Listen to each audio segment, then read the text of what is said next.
Jangan gede-gede mana? Jangan coba mana làm bài xin này cho nè. Chẳng ăn khai đặt tay ăn to nè. Chẳng ai cũng xịt trào như chụp quỷ nữa. Rồi, để tới. Mới đâu, mới đâu. Chẳng. Em hiểu sao hay ạ không?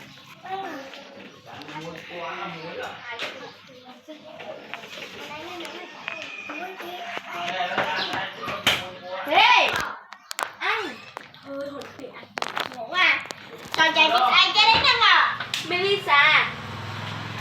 Melissa ấy. Muốn sợ khỏi rồi. Vậy thì cạnh ao lùng lên. Ao ngày muốn ăn có ăn đặc sắc đồng đấy suy khơi ôi. Hai người muốn lương thá. Tao sớm xa khi hôn. Đi tham đi phía vui phía nó là anh sớm xa kia. Tao sớm xa vía hay á. Thật tắc trời. Hôn kia bốn đáy phía lại tắc từ. Thôi tại đọc cho hôm nay thì sao? Tôi quan trọng hóa là mai ra đây kìa. Cái xã.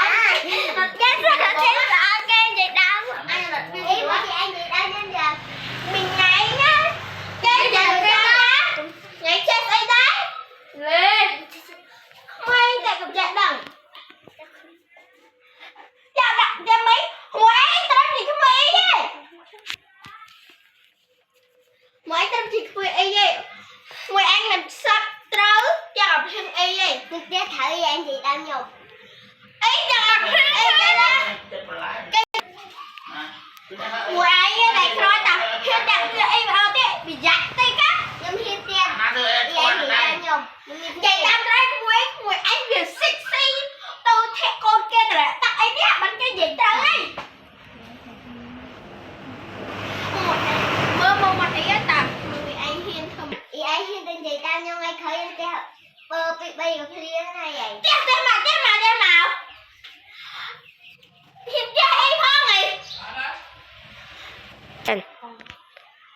Ý ai ta hiện gì tao nhưng ai khởi em tao bị bay vào cái này. Tao lỡ lâu với là bữa đó ta. Thế nào á? Anh bây giờ sao anh mong.